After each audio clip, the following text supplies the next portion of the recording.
Hi everyone, this is Jikai Dehn of the Enmitsiji Tendai Temple, helping you to become the potent advocate of Dharma that the Buddha calls you to be. If you've spent time with a traditional Buddhist group that upholds the Lotus Sutra, you'll have no doubt heard of the concept of Buddha nature. What's more, you've probably been told that the Lotus Sutra itself has a great deal to say about this very subject. It's traditionally held that the account of Buddha nature provided in the Lotus Sutra and the Mahaparinirvana Sutra constitute the final word on this subject. Now, in the case of the Mahaparinirvana Sutra, the term Buddha nature appears on almost every page, and multiple times at that. So it's not particularly controversial to say that the Mahaparinirvana Sutra has something important to say about the concept of Buddha nature. When we come to the Lotus Sutra, however, we have to start by admitting that in that text we do not find the term Buddha nature even once. Because of this fact, most modern Buddhist scholars have taken a rather dim view of the traditional perspective that the Lotus Sutra has something important to say about the concept of Buddha nature. For example, in 1981, Wayland Lai said the following: Zhi, when he established the Lotus School, proceeded to read these two doctrines of the Nirvana Sutra into the Lotus Sutra, that is, permanent Dharmakaya and universal Buddha nature. The implication of Lai here is that Master Jikai needed to insert the idea of universal Buddha nature as found in the Mahaparinirvana Sutra into the Lotus Sutra, because that concept was not to be found there. In 1999, Zimmermann says the following: the idea of Buddha nature was later used as an explanation for how all beings could become Buddhas, as the Lotus Sutra suggests. And again in that same year, Stone says, although the term Buddha nature does not actually occur in the Lotus Sutra, its one vehicle teaching quickly came to be understood in light of the universal Buddha nature taught in the Mahayana Mahaparinirvana Sutra. In both Zimmermann and Stone then, the assumption is that the concept of Buddha nature is later identified with the Lotus Sutra doctrine, specifically the one vehicle, or the Ekayana, after the formative period of that text has finished, in order to make sense of that particular doctrine. In 2009, Tyser and Stone are led to conclude the following: nowhere does the Lotus Sutra contain the words Buddha nature. Commentators from a number of schools sought to establish that the Lotus Sutra does in fact teach the principle of universal Buddha nature.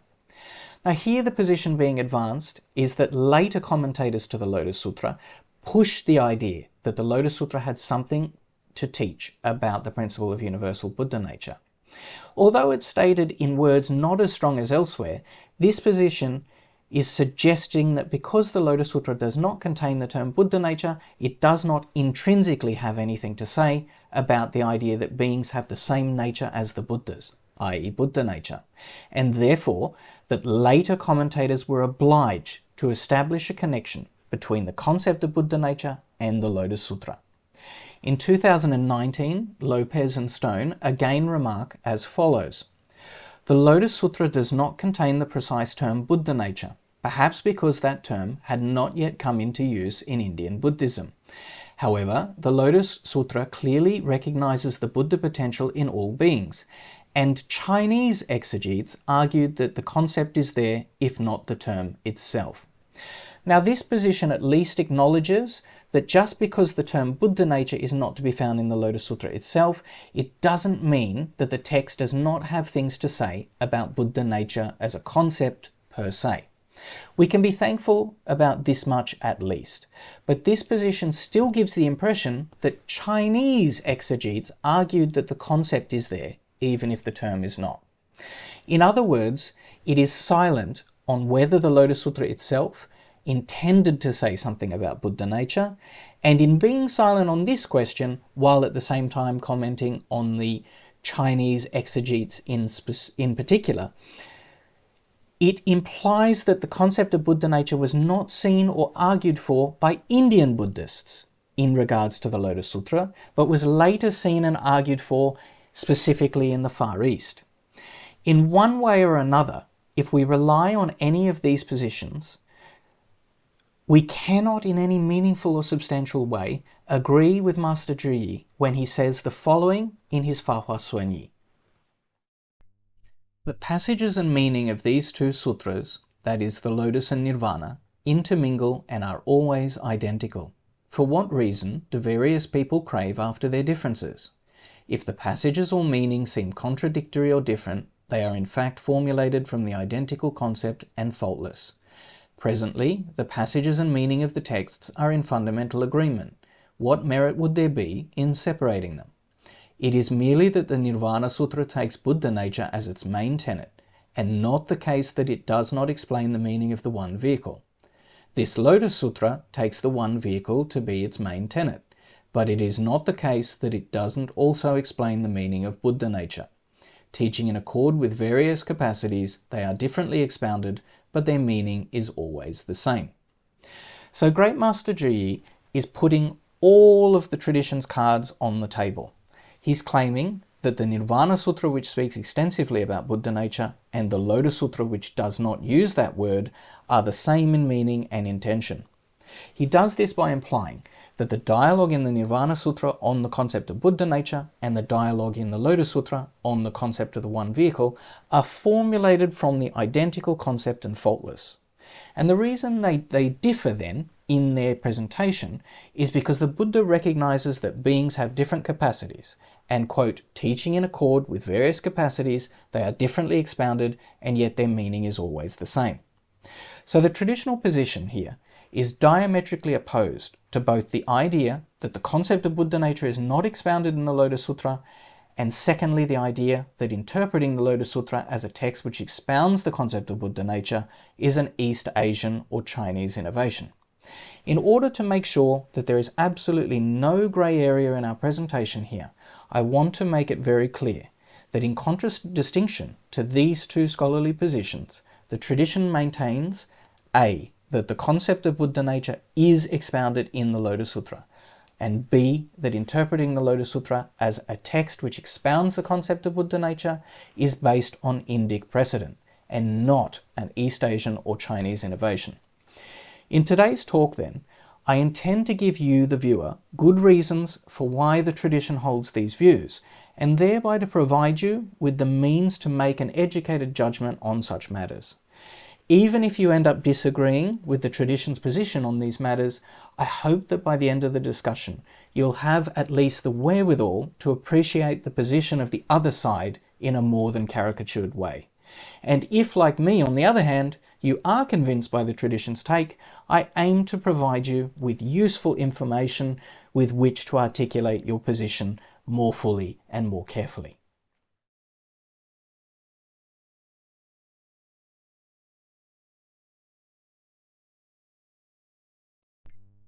Among the major religious traditions in the world today, Buddhism is unique inasmuch as it is an appeal not to divine but human authority. The Buddha is neither a god nor a prophet on behalf of any divine source. This, of course, doesn't mean that Buddhism doesn't have important things to say about the gods either. But what it does mean is that the very genesis of this religious movement is not the creation of mankind via divine will, but the narrative of a man named Siddhartha Gautama who lived approximately between 560 to 480 BC.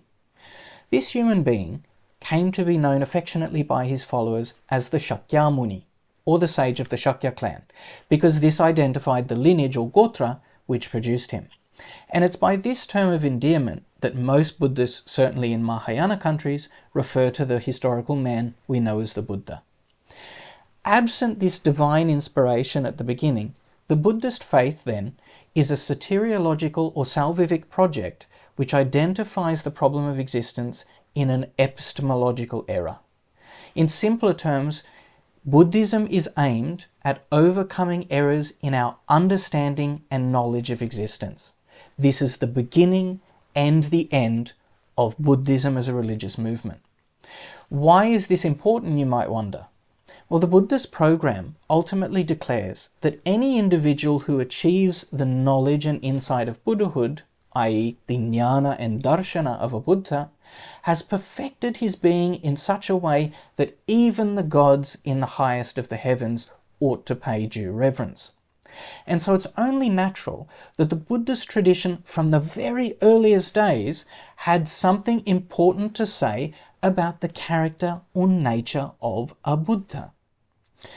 After all, if this pinnacle of human existence were attainable by all or at least some beings, then there must be some fundamental quality to beings which is possessed by Buddhas and beings alike, a commonality.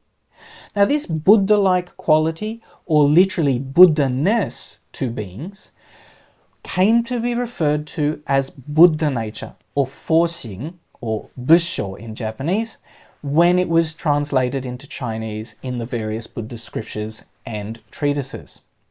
However, any serious discussion about the concept of Buddha nature must begin with a very important disclaimer. There is no single Indic term that correlates with the word Buddha nature, but rather there is a panoply, a variety of Sanskrit near synonyms for which Buddha nature is a collective substitute in translation. In simple terms, there are many Sanskrit words which might in different ways describe the layers of Buddha-ness that they wished to convey. The more layers on which they could highlight the existence of a commonality between beings and Buddhas, the more detail they could give or add to the path towards realizing that commonality. Buddha nature, then, is a single term used to translate many related Sanskrit words.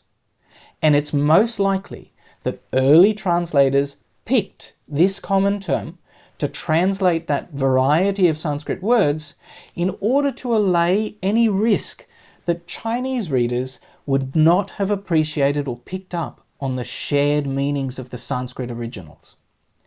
And so the reason it's important for us to be aware of this fact before going any further is when we ask the question, does the Lotus Sutra have anything significant to say about Buddha nature? We need to be on the lookout for similar Sanskrit terms which might be suggestive of one or more of those layers of Buddha-ness entailed in the term Buddha nature. To give us a little bit more of a concrete picture of the many layers of Buddha-ness which can all be talked about as Buddha nature, let us look at a short list of related Sanskrit terms which I've picked out. This is by no means an exhaustive list, but I hope it gives you a little bit of an appreciation for some of the more important components that are encapsulated in this singular expression, Buddha nature. Let's have a look at those Sanskrit words now. The first one is Buddhatha, or Buddha-ness, literally. The second one is Buddha-dhatu, literally the Buddha element to beings. The third is Tatata, that is suchness. And we have to remember here that one of the names for the Buddha is Tathagata. Now, depending on how we stress the Sanskrit here, this means either one who has come from thusness or one who goes to thusness. In other words, one who understands suchness, the nature of reality. And this is why the term Tatata is one of those elements covered in this collective term Buddha nature. The next near synonym in Sanskrit is the term Tathagata Garbha, literally the embryo or womb of the thus come one. Another word with a similar meaning is Buddhatva, literally the ground or basis of a Buddha, the foundation of what makes one a Buddha. Another word that we need to be on the lookout for is the term Buddha Kula or Buddha Vamsha, literally the family of the Buddha. So saying that one is part of the family or lineage of the Buddha is saying that someone has a common nature with the Buddhas. And following on from that, another Sanskrit word covered by this concept of Buddha nature is the term Buddha Gotra, literally the lineage of the Buddha, or if we press the Chinese side of the translation of Buddha Gotra a little more, the seed of the Buddha, that which produces the Buddha. Again, another term we need to be careful of is the term Tatata Lakshana, literally the characteristic of suchness, or the true characteristic to things. And of course, a Buddha is one who understands the true characteristic of things, or the characteristic of suchness, and therefore the thing that is common to Buddhas and beings is that they are all part of suchness. And finally, the last Sanskrit word that I'd like us to be careful of and think of when we hear the term Buddha nature is the term ekayana, literally the one vehicle. And of course, in Buddhist texts, the term ekayana is also sometimes written as eka buddhayana, literally the one Buddha vehicle, or simply as buddhayana, that is the Buddha vehicle. So from this very conservative list of possible synonyms, we can already see the richness of the commonality between beings and Buddhas on the one hand that exists in Sanskrit with these various layers expressed in different terms. But we can also see why Chinese translators might have picked a very encapsulating singular term like Buddha nature when translating some of these words. When we're reading Buddha scriptures and treatises, we need to be on the lookout for these kinds of imagery, because they are specifically what we need to realize in our Buddhist practice. It's our error or inability to see the commonality that is part of the problem of existence.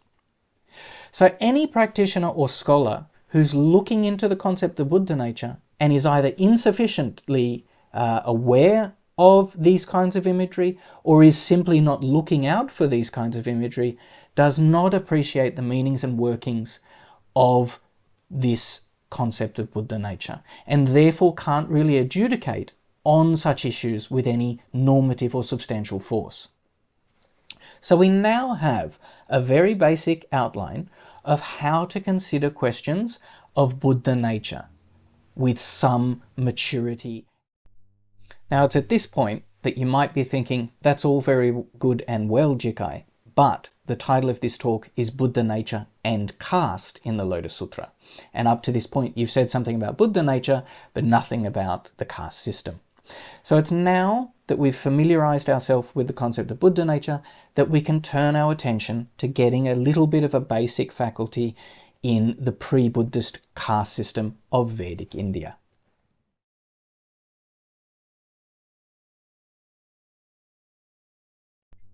Now it should be said at the outset that in such a short presentation we cannot possibly hope to do justice to something as complex as the Vedic caste system. Nevertheless, our goal here today is merely to make sure that we are comfortable enough with the underpinnings that undergird that system. This is because when we're familiar with those basic assumptions, we're then prepared to consider what terms like Buddha nature were in part intended to address. First, let's make sure that we are comfortable with the English terms in use. Now, the term caste comes to us in English via the Spanish and Portuguese casta, which, depending on the context, means things like lineage, race, or breed. So when we say Vedic caste system in English, we of course are referring to the ancient Indian system derived from the Vedic scriptures, which divides mankind into 4 distinct castes or classes. In Sanskrit, these are called the Chaturvarnya. To get an understanding of what this means concretely, we should look first at the scriptural reference from which the Vedic caste system is derived. Now, in the earliest foundational strata of the religious tradition that we know today as Hinduism, that is, the ideology of the Indians, are what are called the 4 Vedas. Now, we need to know that the term Veda is derived from the Sanskrit word vidya, which itself means knowledge. And so the fundamental idea behind calling these scriptures Vedas is to suggest that the divine knowledge included in those works is the only knowledge worthy of being called knowledge. And so whatever is set out in the 4 Vedic scriptures is not mere knowledge, but intrinsically true. Now, the earliest of the 4 Vedas is the Rig Veda, most likely composed somewhere between 1700 and 1100 BC. This extremely early religious text is made up of suktas, or hymns, one of which is famously called the Purusha Sukta, or the hymn of the man. Now, this particular hymn doesn't actually name the man in question, but later Brahmanic tradition tells us that this man or primeval man is identifiable with the god Mahabrahma, that is the creator deity responsible for fashioning the universe. In the hymn, we read the following description. When they apportioned the man, into how many parts did they arrange him? What was his mouth? What his 2 arms? What are said to be his 2 thighs? His 2 feet? The Brahmin or Brahmana was his mouth. The ruler or Kshatriya was made his 2 arms. As to his thighs, that is what the freeman or Vaishya was. From his 2 feet the servant or Shudra was born. In other words, the god Mahabrahma apportioned or separated himself in order to form mankind, and they were divided into 4 castes depending upon which part of the body was sacrificed to produce them. This story of creation can be taken in either of 2 directions. First, we can either say that because all of the castes were produced from the same deity, Mahabrahma, then all the castes are unified in having the same divine source. The problem with this interpretation, of course, is that there are other individuals, such as the untouchables, who are not included and are therefore still excluded to some extent from this unification. The other direction of interpretation is that we have here an explicit division of mankind into groups which arise from the sacrifice of the different parts of the divine body. They therefore have specific duties or dharmas and roles in society. Now this extends both to religious and social roles. The highest caste were known as the Brahmins or Brahmana, and they were said to have been produced from the mouth of Mahabrahma. This is because the priestly caste were allowed to read and memorize his holy speech, which is contained in the 4 Vedic scriptures. This highest caste alone then were named Brahmins or Brahmana in honor of their father Mahabrahma, because only they were the true inheritors of Mahabrahma's legacy, i.e. the divine knowledge in the Vedic scriptures. Although all of the castes are technically believed to be the children of Mahabrahma, the Brahmins or Brahmana are often referred to as the true sons of Mahabrahma, in a way that the other castes are not. This is because they have access to his knowledge. Now, not only does this hymn identify the creation of the caste system with the genesis of mankind itself, but it also establishes the various duties referred to in the Vedic texts as dharmas of each of the castes and the hierarchy between them. Those of his mouth, or the Brahmins, symbolize knowledge, and their dharma or duty was to preserve the divine knowledge across history. The arms of the Kshatriya represented security and strength, and their dharma or duty was to rule the nations and preserve the priestly sacrificial system. The thighs, or Vaishya, indicated productive force, and their dharma or duty was to do all of the mercantile and agricultural work. And finally, the feet of the Shudra typified menial labor and support. In other words, their dharma or duty was to do all of the constructive work in the land. Now, these caste divisions then are not mere social convention. They are written into someone's nature from birth, and they define the role that one must perform for the world to keep working in good order. A body ceases to function, for example, if the legs behave like arms, or if the feet refuse to hold the weight of the upper body. To speak of caste, therefore, in the early Brahmanic system was to speak of an individual's predetermined nature from birth, and the pattern of behavior, called dharmas, that they were obliged to fulfill. Now, below these 4 castes were placed a 5th group known as the Panchama. I say group because they are technically casteless individuals. In English, this group of people is commonly known as the untouchables, and this is because if a higher caste person makes physical contact with someone from this group, they are said to become ritually unclean. In India, they are often referred to as Dalita or Dalits, and this means in Sanskrit scattered or broken. And this is precisely because they do not have a caste. They are casteless and therefore scattered and ungrouped. They are not considered produced from this divine body. They therefore have no role in religious ritual, nor do they have any social standing above the most menial of tasks. Now this fate is unfortunate enough to still be lamentable to this day. So it's abundantly clear that when the early Hindu authors speak of caste, they understand this to be speaking of one's fundamental nature by birth. Now, it needs to be said that some modern Hindutva or Hindu nationalists have tried to distance themselves from the caste system. They do this sometimes by demonstrating that contemporary Hinduism is based in the main not on those ancient Vedas, but on the later Hindu epics or Smriti texts. These would be, for example, things like the Mahabharata, which contains the famous Bhagavad Gita, or the Ramayana.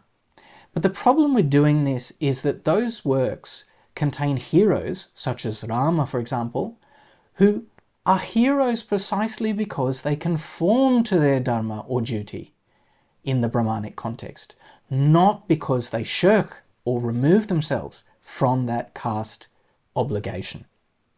Indeed, there has been a modern movement among the oppressed Dalits in India, initiated by the Dr. Bhimrao Ramji Ambedkar, which seeks to free those Dalits or untouchables from the persecution of the caste system.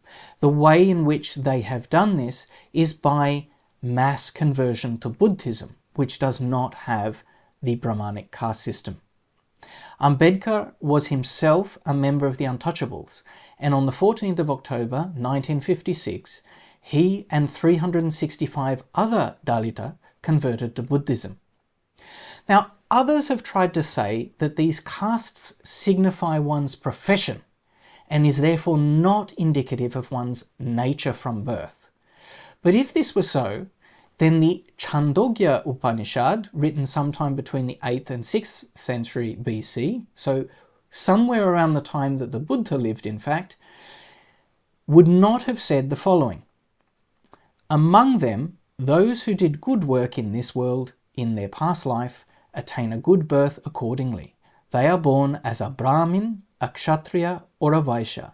But those who did bad work in this world in their past life attain a bad birth accordingly, being born as a dog, a pig, or a casteless person, i.e. an untouchable. It is absolutely clear from passages like this one that when the Brahmanic authors speak of caste, they intend to say something about someone's fundamental nature from birth. By asserting the mutual identity of creation and the caste system, the Purusha Sūtra establishes the latter's ineradicability as well as the divine intention in forming the caste system. At present, Dalits make up 16.6% of the Indian population. That's a whopping 166 million people. So to recap, the Brahmanic caste system is to the devout traditional Hindu a division of mankind into 4 castes from the Brahmin down to the Shudras, and a 5th caste or non-caste known as the Panchama, commonly known as untouchables or Dalits, who are casteless persons. The highest caste of the Brahmins alone are named in honor of their father Mahabrahma, because they are the true inheritors of Mahabrahma's legacy and knowledge. Although all of the castes then are technically the children of Mahabrahma, the Brahmins alone are referred to as the true sons of Mahabrahma. To speak of caste for these people is to speak of one's fundamental nature from birth.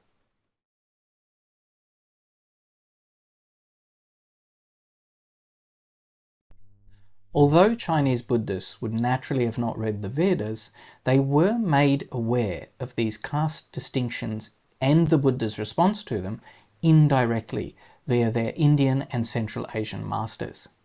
But they also could not have possibly ignored the many references to the caste system included in Buddhist sutras and treatises, which depicted Brahmin opponents of the Buddha speaking about themselves as being superior to the other castes and proudly proclaiming that they were born from the mouth of Mahabrahma. One of the Chinese translations of the Dharmapada, for example, this particular version made by Zhu Fornian in 374 AD, makes clear reference to the creation story of the Rig Veda, which we read above. It has a hypothetical Brahmin speaking of the superiority of his own Brahmana caste in the following way. We Brahmana are born from Brahma's mouth. Those of the Kshatriya caste are born from the god Brahma's navel. Those of the Vaishya caste are born from the god Brahma's flanks. Those of the Shudra caste are born of the god Brahma's feet. With Brahma as our father, we proudly boast of ourselves, saying we are supreme.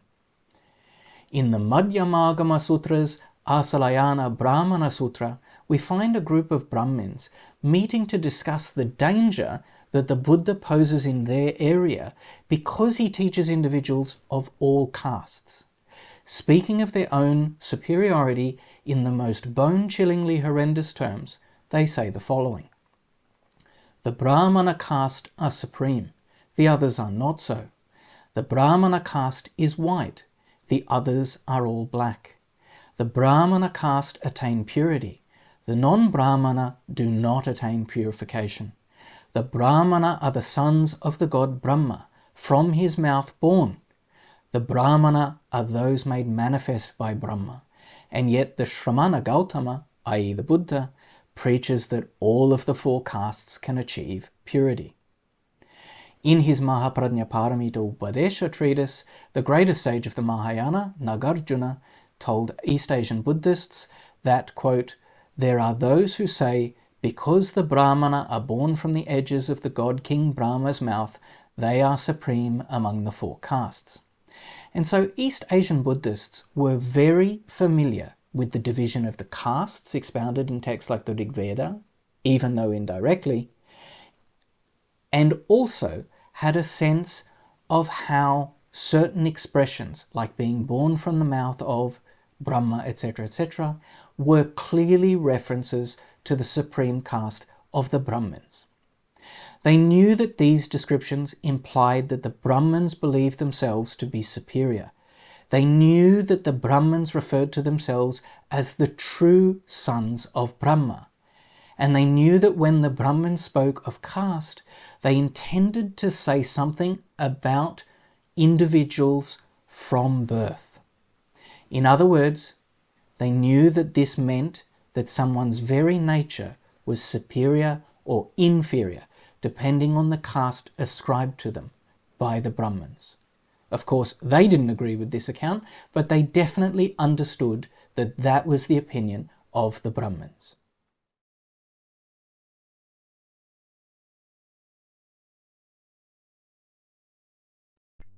We already saw in the example from the Asalayana Brahmana Sutra that the Buddha was willing not only to teach all castes of individuals, but crucially that he believed all castes could achieve purity. Indeed, in that text, we were told that it's precisely because of the Buddha's rejection of the caste system that the Brahmins in that region felt he needed to be dealt with. In short, the Buddha flatly denied that any caste was superior to another. And the reason he did this is put nice and succinctly in the Lesser Causality Sutra in the Dirghagama. There, we're told the following. The Buddha told Vasishta, there are among the four castes those in whom good or evil abides. The wise raise up the good, and consequently the wise upbraid the evil. In other words, one's virtue or otherwise is determined not by birth, but by their conduct. If one acts or behaves well, then he is the true Brahmin, or highest kind of person. Conversely, if one behaves poorly or badly or improperly, then he is a true untouchable or lowly outcast. One's status is not the product of a limited nature, which is unchangeable, but by their present actions and deeds. The wise, therefore, do not take into account the caste of one's birth, but rather raise up the good in conduct and reproach those improper in conduct. The Buddha, however, did not merely reject the basis for the caste system itself. He tried to co-opt and transform the very language familiar to the Brahmins, in order to transform those lamentable labels into meaningful and proper understanding. After all, remember that the Buddhist project is one of correcting errors in knowledge. A very good example of this is again found in the Lesser Causality Sutra of the Dirghagama. In that text, the Buddha is addressing the fact that he has admitted people into his Sangha who come from various castes and lineages, and so he here tells his disciples what they should say if non-Buddhists ask them which caste they're from. There, he tells them the following: "Presently among my disciples, there are individuals whose lineage, i.e. Gotra, is not the same, and having come forth from each differently, they have left home and cultivated the way within my Dharma. If there are individuals who ask, from which lineage, i.e. Gotra or Kula, are you? They should answer them saying, I am a son of the clan or lineage of the Shakyan Shramana, that is, the ascetic of the Shakya clan, or the Buddha. They can also claim of themselves, I am of the Brahmana caste, for from this parent's mouth I am born, from this Dharma made manifest and arisen, and so in the present I attain purity, and in the hereafter also will I be pure." Now, the first thing we would be wise to notice here is that the Buddha describes the disciples as coming from various castes differently, and then leaving home and being united in cultivating the way in, quote, my Dharma. You'll remember that in the caste system, one's Dharma is their duty, determined by birth in a particular caste. The duty or Dharma of the Brahmins was to uphold the religious observances, knowledge and prohibitions. The duty or Dharma of the Kshatriya caste, which incidentally is the caste into which the Buddha was born, was to rule and fight. If you asked a Buddhist traditionally what religion they belonged to, they would not have said Buddhism, because the word Buddhism is a modern term. Traditionally, a Buddhist would have said that they followed Buddha-Dharma, or the Dharma of the Buddha. And this is what the Buddha is referring to when he says that they leave their different caste dharmas and enter into my Dharma, singular. The Buddha tells them that if someone asks which lineage or gotra, that is the family line, which family line do you hail from, they should tell them that they're from the lineage of the Shakyan Shramana, that is the ascetic of the Shakyan clan, i.e. the Buddha.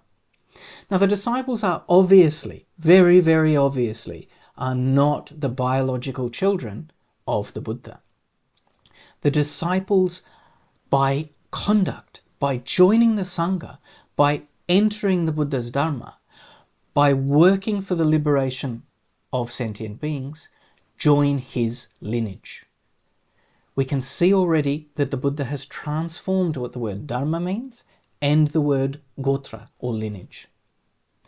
The Buddha further tells them that if they're asked, what caste are you from? They should say, I am of the Brahmana caste, for from this parent's mouth I am born, that is, from the Buddha's mouth.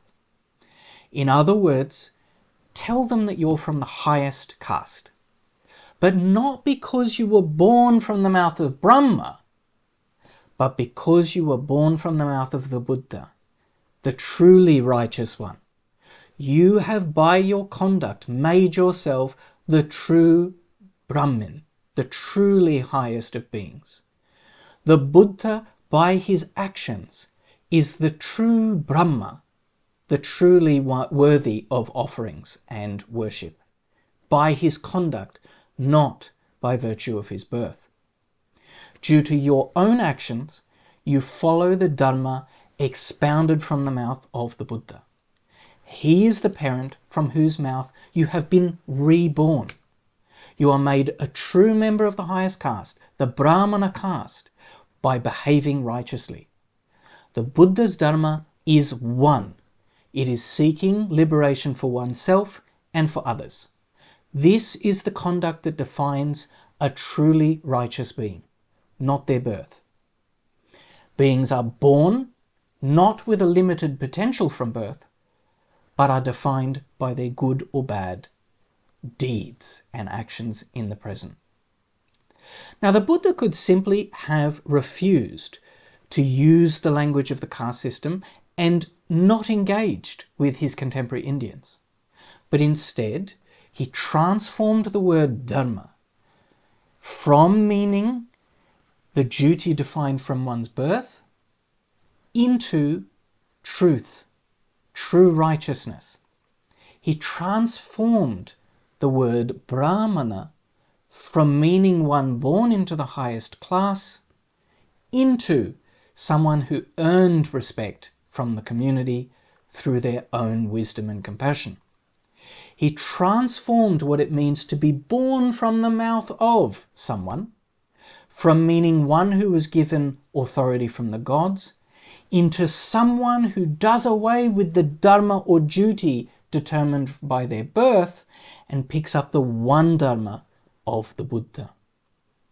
In short, the disciples here are advised by the Buddha to communicate to others that they no longer belonged to the lineage or gotra of their birth, but that they now belonged to the lineage or gotra of Shakyamuni, the Buddha. Now, this affiliation is not due to their having been born that way, obviously. It is due to their having left home and cultivated the Dharma.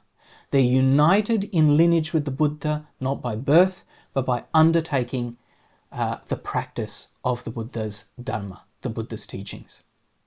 Now, we might ask why there is this focus on lineage, gotra, as well as on caste in this passage. In much the same way as today, if we see someone, for example, with the surname Cohen in modern times, if we're a little bit clued into things like this, we would know that the surname Cohen denotes a lineage descendant of the Jewish priestly caste, or Kohenim, from the tribe of Levi. In other words, one's family lineage in India, just like one's family lineage in a community like the Jewish community, informed others in the society of which caste one belonged to. And the fact that the Shakya family lineage to which they are told to identify is a Kshatriyan caste lineage, not a Brahmana caste lineage, while at the same time they are told to tell people that they are of the Brahmana caste rather than the Kshatriya caste, would have been very, very obvious to an Indian audience that there is a reworking here not just of caste or varna, but also of lineage or gotra. The both terms are being reworked here, along with dharma, of course. To say that one is born from the Buddha's mouth and is therefore a son of the Buddha's lineage was by extension to comment on one's very nature and capacity from birth. I have the exact same nature as the Buddha. I can follow in his footsteps and be born from his mouth and be a son of the Buddha. Now, remembering that the common context here is the caste system, let's think of this in bloodlines, because that is what the context would have understood from this imagery. Thought of in terms of bloodline, a son inherits the genetics of his father, the nature. He also inherits the duty, the Dharma of his father.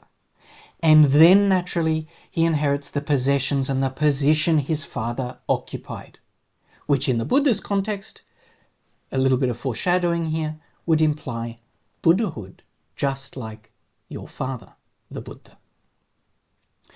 Therefore the Buddha, Indian Buddhism, and consequently East Asian Buddhist masters all understood that the Buddha was challenging the idea that one's nature was limited from birth when he called on his disciples to refer to themselves as his children, born from the Buddha's mouth. You'll remember that we began our discussion today by pointing out that the concept of Buddha nature was intended to affirm that there was a common nature to beings and Buddhas alike. A common nature that was not limited to caste, but was developable by one's conduct. If a Buddha is infinitely wise and compassionate, then the Buddha nature in beings, the Buddha-ness in beings, is an infinite potential of wisdom and compassion. It is now clear, therefore, that Buddha nature and the Vedic caste system are opposing claims about the nature of human beings. Buddha nature says that one's nature is infinitely developable and unlimited. The caste system says that one's nature is determined by birth or jati and therefore limited. It is further clear, or should be to us, that when the Buddha or Buddhists refer to themselves as the sons or the true sons of the Buddha, born from his mouth, they are affirming their true identity as the highest class of beings because they behave righteously, not because of their birth. They are borrowing the language of the limiting caste system to say that mankind has the infinite potential to become Buddhas or beings who are infinitely virtuous, the true highest caste, the true Brahmins. We have also seen in our discussion so far that this is an Indian understanding of these references. When an Indian sees someone describe themselves as born from the mouth of someone, they know the reference. This is not an East Asian innovation. This is an Indian reference, built into the way the Buddha describes himself, built into the way the Buddha's disciples describe themselves, and that East Asian Buddhists were very familiar with this imagery.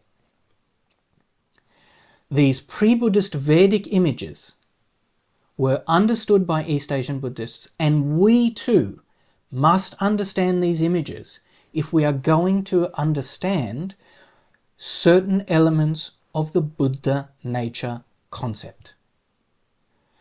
We are now wise enough to see that all of this, the caste system, the Buddha nature of beings, to say someone is born from the mouth of Brahma, to say someone is born from the mouth of the Buddha, this entire picture is a discussion about the nature of beings, the fundamental nature and capacity of beings.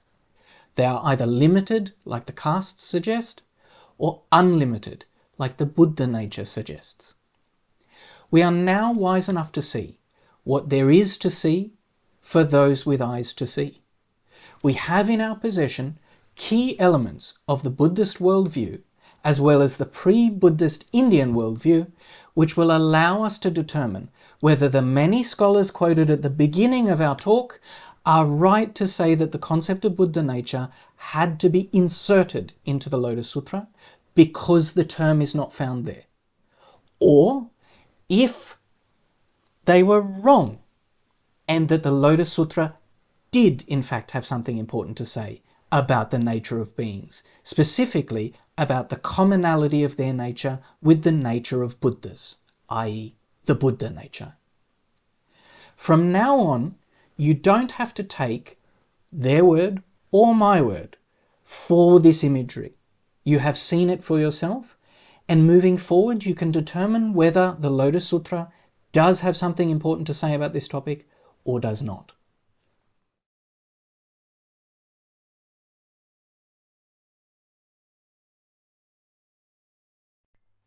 As it happens, in the Lotus Sutra, direct reference is made to beings as the sons or children of the Buddha no less than 34 times. And this imagery is the context for most of the significant parables contained in the text. Of the 7 famous parables in the Lotus Sutra, for example, the parable of the burning house in chapter 3, the parable of the wealthy father and destitute son in chapter 4, the parable of the jewel in the top knot in chapter 14, and the parable of the skilled doctor and his sick children in chapter 16 are all constructed around the father-son, father-children narrative. Given that approximately half of the Lotus Sutra's parables are built around this mechanism, it's safe to assume that this theme is embedded in the very structure and narrative of the text itself. It happens far too often for it to be mere accident. Now, at the beginning of the Buddha's exposition of the one vehicle or Ekayana doctrine in chapter 2 of the Lotus Sutra, the Buddha intends to tell all of his disciples that even though in the past he spoke to them as practicing in one of 3 vehicles, i.e. that some of his disciples were practicing to become arhats, some of his disciples were practicing to become pratyeka Buddhas, and some of his disciples were practicing to become Buddhas, he wants to now reveal to them that he only said these things for their own benefit, for their own journey. In fact, he wants them to know that there really is only one vehicle, an Ekayana. He also calls this one vehicle a Buddhayana, or Buddha vehicle, because the goal of Buddhahood is the only real goal that exists for his children, i.e. his disciples. Now, we're told that the Buddha initially feigns concern. This is because he's worried that what he needs to tell them will sound so different from what he said to them in the past that they might not believe him now, after everything they've been through together.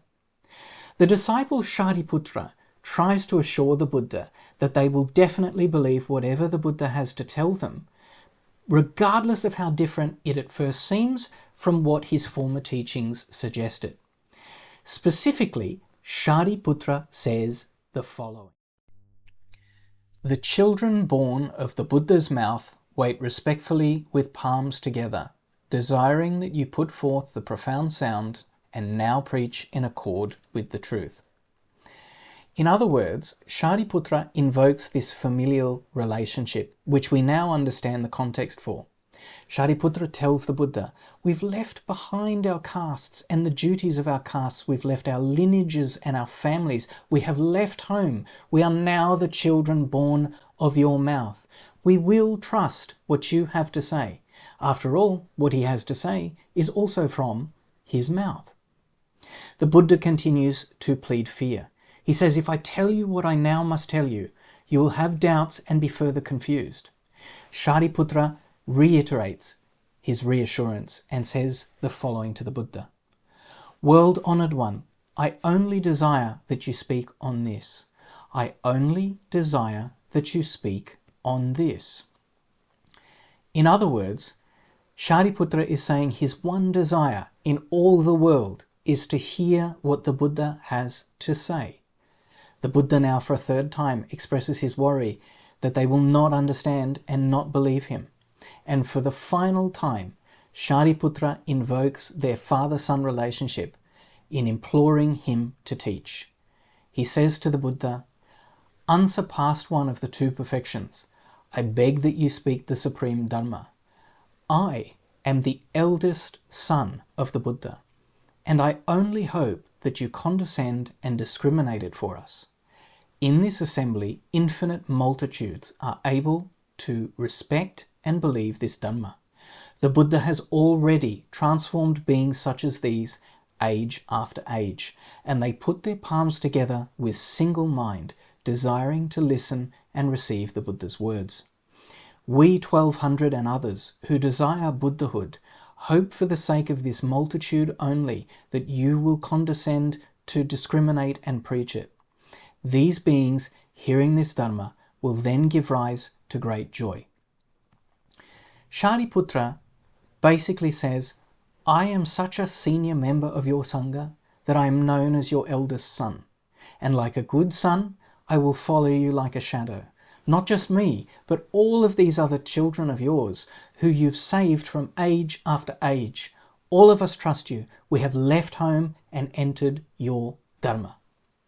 It's at this point that the Buddha finally relents and makes his big reveal.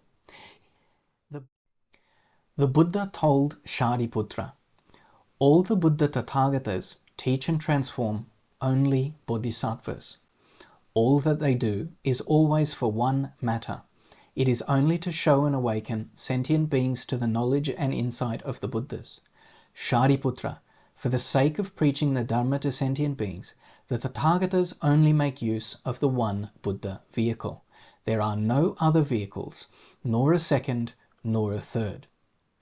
So the Buddha tells all of the children born of his mouth that although they knew that they were all his children, that they were all the children of the Buddha, they were mistaken in the past when they thought that some of his children would become arhats, and others of his children would become pratyeka Buddhas, and still others of his children would become Buddhas. He tells them that he only ever teaches bodhisattvas. That is, people who will become Buddhas. A bodhisattva is someone who becomes a Buddha. Every single one of them, as his children, will become Buddhas, just like their father. The only method employed by Buddhas to make beings their children is called the one Buddha vehicle. And this means that they will inherit his role as a Buddha. They will follow in his footsteps and become a Buddha. After all, a child inherits the possessions, the DNA or the nature and the responsibilities of their parents. If you think I'm reading a little bit too much into this revelation, take a quick look at how Shariputra responds to the Buddha's big revelation, that he himself will also become a Buddha, just like Shakyamuni, his father. Shariputra responds as follows. Now, in hearing this Dharma sound from the world-honoured one, my heart leaps with joy at having heard that which I'd not heard before. Wherefore, in the past, I heard such Dharma from the Buddha and saw all the bodhisattvas receive prediction of their becoming Buddhas. And yet, we did not share in this matter, and so were deeply aggrieved, missing out on the infinite knowledge and insight of the Tathagatas. That is, Shariputra, as someone who was cultivating the path of the Shravaka and would become an Arhat, knew that he wouldn't become a Buddha. He would become something less than a Buddha. An Arhat is still good, but it's not a Buddha. He's saying here that he watched the Buddha tell those who were bodhisattvas and would become Buddhas that they had in their future Buddhahood. But he was aggrieved because he felt that this had nothing to do with him. He was not that kind of son. He was not that kind of child. But now the Buddha tells him that the Buddha only teaches bodhisattvas. That means that he also will become a Buddha. And so his heart leaps with joy because he knows that he will become a Buddha just like his father. Shariputra continues, I always had this thought. We all equally enter into the Dharma nature. Why would the Tathagata liberate by means of the Dharma of a lesser vehicle? But this was our fault, not the world-honoured ones. Wherefore, if we had waited for the conditions to preach Anuttara Samyak Sambuddhi to be completed, we would certainly attain liberation by means of the great vehicle. In other words, over many years, Shariputra thought to himself, if we all enter the Buddha's Dharma equally, why would some of us become lesser beings than the Buddha, while others were good enough to become like the Buddha? He's saying that he didn't realize during that time that it was because of his own ideas about himself that the Buddha pretended to go along with this picture. He now realizes that when the time was right, the Buddha would tell all of his children that they would be just like him, just like their father. Finally, Shariputra says the most telling comment in his response to this great revelation. He says, "World-honoured one, from the past until now, I have spent all day and all night reproaching myself. But now, hearing this Dharma which I had not heard before from the Buddha, I have severed all doubts and regrets. My mind and body are calmed, for I have happily attained peace and tranquility. Today, I finally know that I truly am the son of the Buddha, who from the Buddha's mouth is born, from the Dharma's transformativity is born, and thereby who attains a share of the Buddha-Dharma." You'll remember that in the Vedic caste system, although all of the castes were technically the children of the god king Brahma, it was only the highest caste, the Brahmins, who were named after their father. And they were named after their father because as his greatest children, they were the true sons of Brahma. When Shariputra speaks like this here, when he says, "I am truly the son of a Buddha," I now know that I truly am the son of the Buddha, the true son, right? He knows that the Indian audience hearing him will understand what he's saying. He's saying, I knew that technically I was a child of the Buddha, but until now I thought it was a bit like the castes in being children of Brahma. All the castes are his children, but the highest caste of the Brahmins are his true children. Up until now, I thought that as the children of the Buddha, we were all included, but only the highest of his children, the Bodhisattvas, were his true children. Now, the Buddha tells me that in his Dharma, there is only the one Buddha vehicle. I am a Bodhisattva, meaning I am a true son of the Buddha. Bringing all of this together, the disciple Shariputra heard the Buddha's teaching of the one vehicle in the Lotus Sūtra directly. He is part of the sutra. He sat before the Buddha while the discourse was being given on Vulture Peak. And on hearing this, he himself connected the Buddha's message of the one vehicle with the idea that he was the son of the Buddha. He heard the teaching of the one vehicle and concluded that it meant that he had a single common nature with his father, the Buddha, and that like a true son, he will inherit everything his father had without any difference. Now, a critic might conclude that, yeah, but this is just Shariputra's understanding of the one vehicle teaching here. That doesn't mean that the Buddha thinks there's a link between the Lotus Sutra's doctrine of one vehicle and the idea that there is a common nature to beings and Buddhas. If a critic argues in this way, they must make sense of the Buddha's affirmation of Shariputra's understanding when he says the following: Shariputra, you ought to know that I originally established a vow, desiring that all the multitudes be equal to me and without difference. In line with that which I vowed in the past, I have now fulfilled it, transforming all sentient beings and causing them all to enter the path of the Buddhas. Shariputra understands the Lotus Sutra's doctrine of the one vehicle to be a statement about his own nature being equal to the Buddha's. The Shakyamuni Buddha himself here says that having now taught the doctrine of the one vehicle in the Lotus Sutra, he has finally fulfilled the vow to make all beings equal to him and without difference. The only surviving Indian commentary to the Lotus Sutra that we have was written possibly by the great monk Vasubandhu.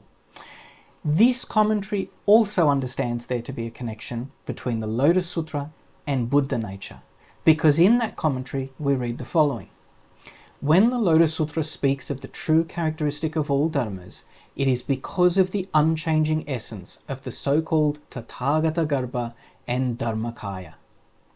You'll remember that Tathagata Garbha, or embryo of the Buddhas, embryo of the Tathagatas, is one of those Sanskrit words which is translated as Buddha nature. You'll also remember, perhaps, that these two doctrines, that is Tathagata Garbha and Dharmakaya, are precisely the two doctrines which Wayland Lai in 1981 accused Master Zhiyi of reading into the Lotus Sutra. It is clearly and respectfully not accurate. It's unfortunate that the only surviving Indian commentary to the Lotus Sutra that we have is this singular commentary attributed to Vasubandhu. But we have two further commentaries on the Lotus Sutra which might be our next best thing. The first one is written by the Chinese monk Daosheng, who worked with the Central Asian master Kumarajiva and helped him translate the Lotus Sutra from the Sanskrit into the Chinese version we have been quoting throughout this video. In Daosheng's commentary, he says the following: when the Lotus Sutra speaks of bodhisattvas who've newly generated the aspiration for Buddhahood, it means those disciples who've understood their Buddha nature. So Daosheng, who worked with Kumarajiva, also saw a connection between Buddha nature and the Lotus Sutra. The second commentary that we have written on the Lotus Sutra is the one by the Chinese monk Kuiji.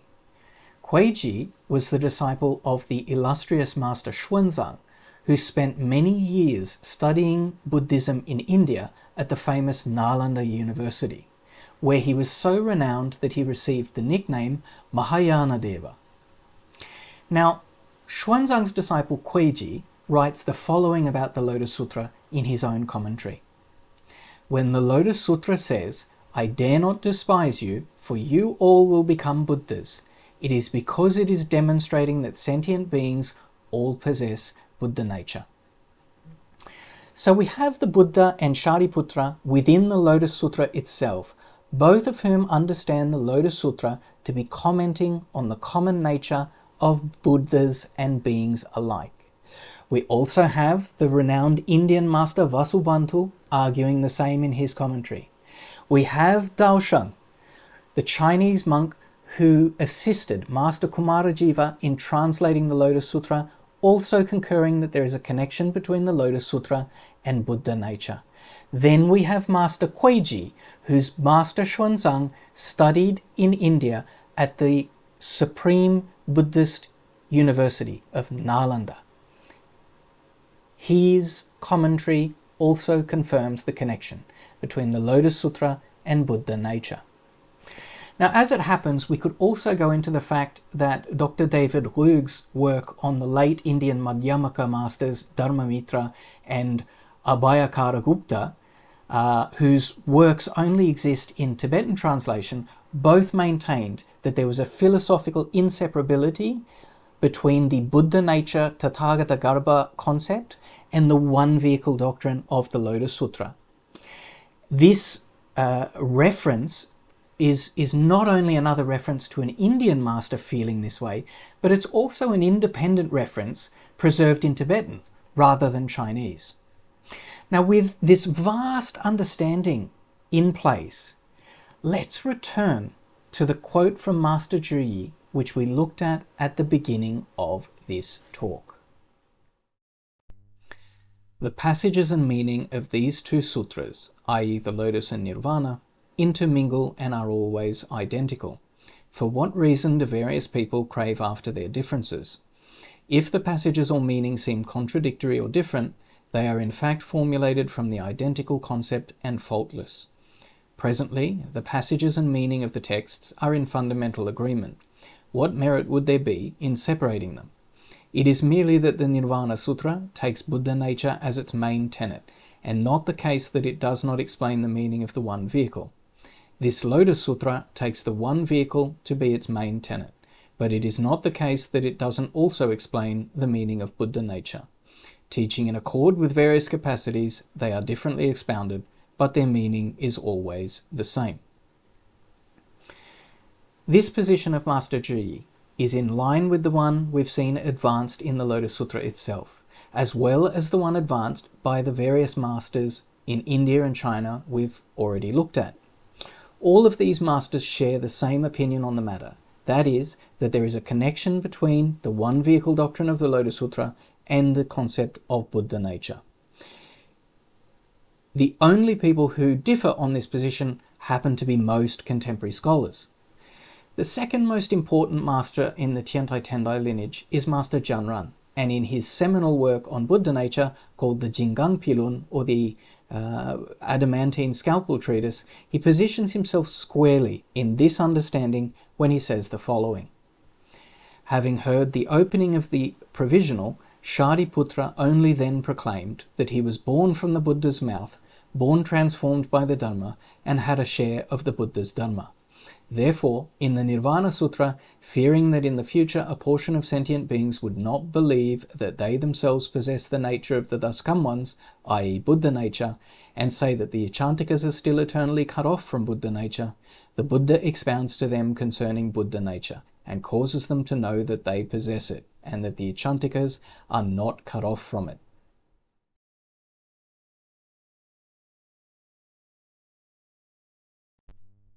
I very much hope that it's now clear why the traditional schools and masters from India, China and Japan understand there to be a meaningful and substantial connection between the Lotus Sutra's one vehicle doctrine and the concept of Buddha nature. I also hope that you've been able to see that even though the terms caste and Buddha nature are not found in the Lotus Sutra, it undeniably has a great deal to say about them. If we can read the phrase born from the mouth of and recognize that this is a discussion alluding to the caste system, then we can also read I vowed to make beings equal to me and no different, and recognize that this is a discussion about the very nature of beings and the nature of Buddhas being alike. Absence of term is not absence of concept. When we look closely and carefully, we cannot conclude that seeing this conceptual relationship was a Chinese or East Asian interpretive move, but rather an Indian one built into the very framework of the text itself. Indian masters such as Vasubandhu, Dharmamitra, Abhayakaragupta, and Chinese masters like Daoshen, Zhiyi, Huiji, and Jianran had absolutely no need to insert into the text imagery that was not already to be found there. And while scholarship can be enriching and helpful in our attempts to navigate our faith, it's dangerous and unwise to let it direct our understanding simply because we have limited resources in English. We as Buddhists need to take a keener interest in furthering, investigating and understanding Buddha-Dharma. We also need to do a better job of being in dialogue with scholars and thereby offering a sounding board for their conclusions before and after they publish. And as the Buddha's true children, we can't simply pretend that the maintenance of this inheritance is not our responsibility. Our East Asian counterparts and guides have their own difficulties to face, and we must pick up the slack and be competent scholars and practitioners. If not us, then who, is the question we should be continually asking ourselves. And don't think that your own limitations or ideas about your current limitations let you off the hook. You know that you are a bodhisattva, regardless of what else you might think about yourself. Sure, you may not yet be in the position to translate the primary texts and study those materials yet, but that doesn't mean that it will always be that way, nor does it mean that you can't lay down the foundations to make that possible for you in the future. Even if this is not the route that you're able or realistically going to take, you can find other practitioners who will, and do whatever you can to help and assist them in bringing Buddha-Dharma to the English-speaking community. Thank you for sticking with me on this one, and if you like our content, please subscribe and share it where it will be of use. This has been Jikai Dehn of the Enmitsuji Temple, helping you to become the potent advocate for Dharma that the Buddha calls us to be. Thanks very much.